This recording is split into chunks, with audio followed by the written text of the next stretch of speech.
Well, hello again, everyone, and welcome to another episode. I guess this is number 4 on the Lost in Space One-Eyed Monster kit I've been building. I actually, while I was waiting for my decals to be shipped through JT Graphics, I went ahead and continued with another step in the process of my diorama segment. And as you can see in front of you, these were 2 of the components that I used to create a snow and ice effect. Basically, I went ahead with the Craft Smart white acrylic gloss, and I had some leftover of the realistic water from the Woodland Scenics supply kit. And basically what I ended up doing was taking a small medicine cup and pouring some of the realistic water in there, and then applied a few drops of the white Craft Smart gloss acrylic.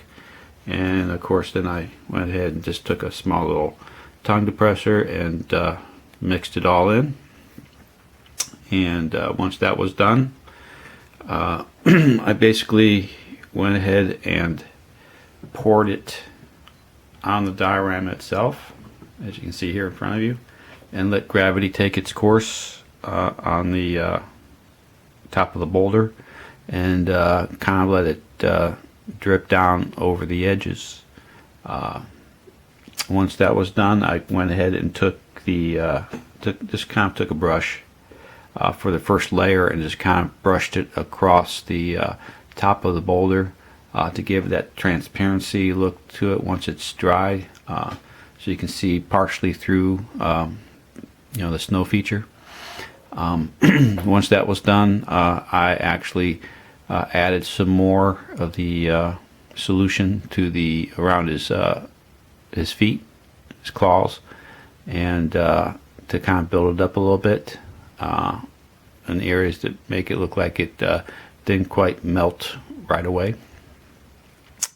And of course I did that all the way through the rest of the boulders, following the top piece on the sides and whatnot, and just whatever dripped down onto the flat base, I went ahead and did that to make like little snow banks on the bottom.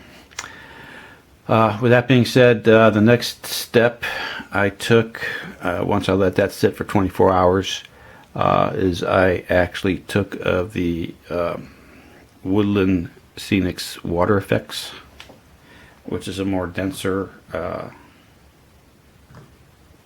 solution.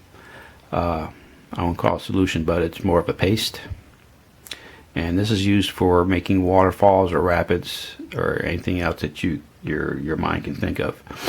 But basically with this, I took the water effects, and I also took and tore a piece of wax paper, because that's going to be what I'll be spreading the water effects on. And I was going to go ahead and make some icicles, and basically just like I say, take the bottle and start off real thick, and then kind of draw it out to where it gets kind of thinner before you release it, to make it represent an icicle effect. And so I did about maybe 8 or 9 icicles, and let that sit overnight for 24 hours, because then it starts off as a white, and then of course it gets transparent after 24 hours and becomes clear.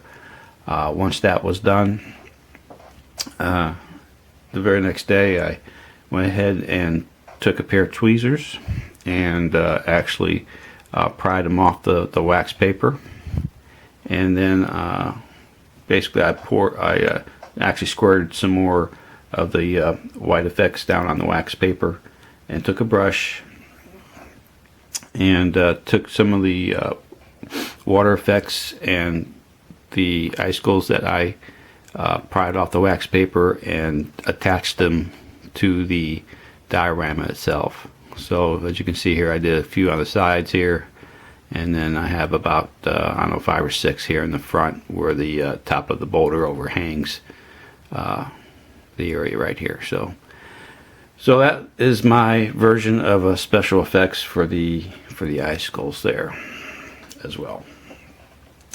So I'd say basically that's where we're at now. I checked with JT Graphics the other day, and through my my bank, and the check did clear. So hopefully the decals for the Chariot will be shipped shortly. But in the meantime, I stand by, and I will kind of show you what I've been working on for the Chariot in the meantime. So bear with me, and we'll be right back. And we're back, and as you can see in front of you, I've been working on what I can for the Chariot as far as painting and weathering, and doing some minor detail work while I'm waiting for the decals to arrive. Just want to go over a few things, kind of bring it in here real close. As far as the gears and the tracks that make the Chariot move, I kind of basically went with a black satin from Craftsmart, and once that was done, I dry brushed some of the mixture between the brown and the white Craftsmart, white and brown like I said, and dry brushed it inside the gear wheels and along the track pads all the way around, as you can see here, and just kind of covered everything. And I also kind of added some colors to kind of match with the flat base of the diorama itself, because later on I will be probably end up putting some of the same kind of soil, dirt on the tracks to kind of help it blend in with the surface of the planet that they're on. Next up was basically use the bright red Craftsmart gloss acrylic for the handlebars on either side, and the step-up ladder here, as well as the front of the Chariot as well. So both that's for front and back, the rear. If you turn this thing around. So just giving some little detail work, since this is kind of a basic design as it is. Another thing that I did was basically take some white canopy glue for the front and rear headlights, since it was a flat surface, and I actually took a toothpick and I kind of dipped it in the white canopy glue and make kind of like little drops to kind of like give a little bit more realism to the searchlights and the headlights themselves. And then I painted those with a little bit of some white in there too as well, just to kind of give a little variation there. The next thing I did was actually taking some more of the bare metal foil that's usually used for cars, and I went ahead and bare metal foiled the back here by the solar array. Let's see if we can see that. So I did the front and back of that, as well as the scanner itself. The inside of the scanner, I went ahead and bare metal foiled that as well. Now, the kit didn't come with this here. This is kind of more scratch built, because it was just a plain scanner with nothing sticking out. And if you look on the box, the little, I guess, that little antenna part that comes on the side wasn't there. So I ended up taking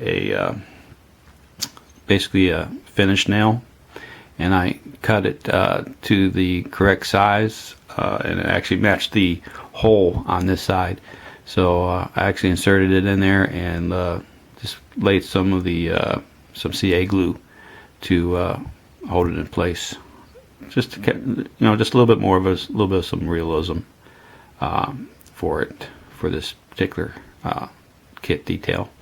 The next thing you may notice, this was all flat up here, but again, looking at some reference pictures and looking at the cover box, it did have a kind of a grab bar on there. So what I ended up doing was taking some staples from my staple gun, and of course prying them off a little bit. And what I ended up doing, let me set this down here. The procedure I did to actually install the two grab bars on the top part of the Chariot was I took a stick pin. Hopefully you can see that. I just took a standard sewing kind of stick pin, and I took a Bic lighter, and I basically heated the end of the point of the stick pin. Got nice and hot, and then I basically just placed it on top of the Chariot, and it kind of melted the plastic and pushed through the top part, and that made my two little holes, so that I had something to glue the staples to the top of the Chariot. So that was my idea of doing that, and it worked out quite well. And once again, I just put some thin cement on there and held it in place and did both sides. So like I said, it's small, but just another little detail feature to give a little bit more realism. And so that is where we're at here at this point with the Chariot. And so there you go. That's it for this segment, and I hope everybody's enjoying this series, and stay tuned. Probably the next update will be the final once I get the decals in, and from there we'll have a nice send off on this series. So thank you for watching, and appreciate everybody watching and supporting my channel. And like I said, have a good day, and we'll catch you all later. Bye.